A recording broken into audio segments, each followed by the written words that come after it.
రజాకార్ల వారసుల నుంచి విముక్తి కల్పించాలి, హైదరాబాద్ లో కమలం వికసించాలి.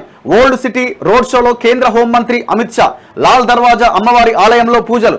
రజాకార్ల వారసుల నుంచి హైదరాబాద్ కి విముక్తి కల్పించాలని కేంద్ర హోంమంత్రి అమిత్ షా ప్రజలను కోరారు.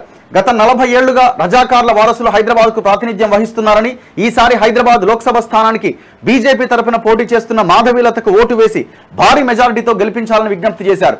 దేశంలో బీజేపీ గెలిచే 400 ఎంపీ సీట్లలో హైదరాబాద్ ఉండాలన్నారు. బుధవారం పాతనగరంలోని లాల్ దర్వాజా అమ్మవారి ఆలయం నుంచి సుధా టాకీస్ మీదుగా నిర్వహించిన రోడ్ షోలో అమిత్ షా పాల్గొన్నారు. ఆ ప్రాంతమంతా కాషాయమయంగా మారింది. మహిళలు బోనాలతో స్వాగతం పలికారు. రజాకార్ల వారసుల నుంచి విముక్తి కల్పించాలి అంటే ఎంఐఎం వారసుల నుంచి విముక్తి కల్పించాలి, అసదుద్దీన్ అక్బరుద్దీన్ నుంచి విముక్తి కల్పించాలి. అది ఆమె చెప్పదలుచుకున్నది, అది అమిత్ షా చెప్పదలుచుకున్నది.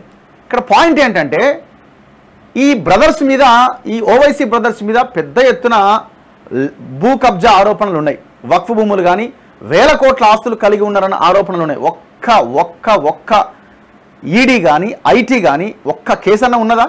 ఒక్క రైడ్ అయినా జరిగిందా వీళ్ళ మీద? చాలామంది మీద జరిగింది కదా, చాలామంది మీద జరిగింది కదా. ఎట్లా జరిగింది, వాళ్ళు ఎట్లా వాషౌట్ అయిపోయినారు, ఎట్లా వచ్చి మీ పార్టీలో జాయిన్ అయ్యారు, ఇదంతా మనకి అదొక సబ్జెక్ట్. మరి వీళ్ళ మీద, ఇంత పెద్ద అవినీతి పరుల మీద మీరు ఏం చర్యలు తీసుకున్నారు? ఏం చర్యలు తీసుకున్నారు? రాజకీయంగా వాళ్ళని ఉపయోగించుకోవడానికి మీరు ప్రయత్నం చేస్తున్నారు తప్ప వాళ్ళ మీద చర్యలు ఏం లేవు. పాత బస్తీ డెవలప్ చేయాలి అని అంటే వాళ్ళు అడ్డమా? వాళ్ళు అడ్డుపడుతున్నారని అనుకుంటే మీరు ఇంకో రకంగా ప్రయత్నం చేయడానికి అవకాశం లేదా?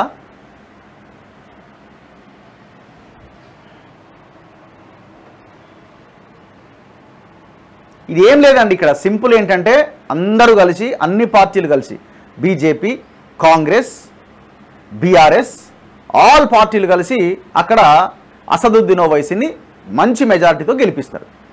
నిన్న కూడా అదే చెప్పినా, నేను ఇవాళ కూడా అదే చెప్తున్నా, మంచి మెజారిటీతో అక్కడ గెలిపిస్తారు. ఇదంతా ఎక్స్పోజర్ అయితే చాలా భయంకరంగా మేము ప్రచారం చేస్తున్నాం, భయంకరంగా మేము ప్రజల్లో ఉన్నాం, వాళ్ళని ఓడగొడతామన్న ఒక ప్రొజెక్షన్ అయితే ఇస్తున్నారు దేశం అంతా ఉపయోగపడడానికి. కానీ అక్కడ దేశం అంతా ఎక్కడ ఎటుపోతుంది అసదుద్దీన్ ఓవైసీకి? ఆయన స్థానంలో ఆయన గెలవడం ఇంపార్టెంట్. ఆయన గెలవడానికి ఎలాంటి ఇబ్బందులు లేవు. ఇప్పుడు ఆమె మసీద్కి బాణం వేసింది, ఇంకోటి చేసింది, ఓటు అంతా పోలరైజ్ అయిపోయి ఇంకేముంది అక్కడ? ఓట్ పోలరైజేషన్ చాలా భయంకరంగా జరిగింది. అక్కడ ఉన్న ఎంబీటీ కూడా విత్డ్రా చేసుకున్నది, నామినేషన్ నుంచి ఎంబీటీ విత్డ్రా చేసుకున్నది. కాంగ్రెస్ కూడా అక్కడ ఫిరోజ్ ఖాన్ లాంటి నాయకుడికి ఇచ్చుంటే ఈక్వేషన్ వేరే ఉండేది. ఆయనకి హిందూ ఓట్లు పడేవి, ముస్లిం మైనార్టీ ఓట్లు పడేవి. వీళ్ళు కూడా డైరెక్ట్ ఫైట్ చేయకుండా అసదుద్దీన్ ఓవైసీతో కాంగ్రెస్ వాళ్ళు చేతులు కలిపినారు.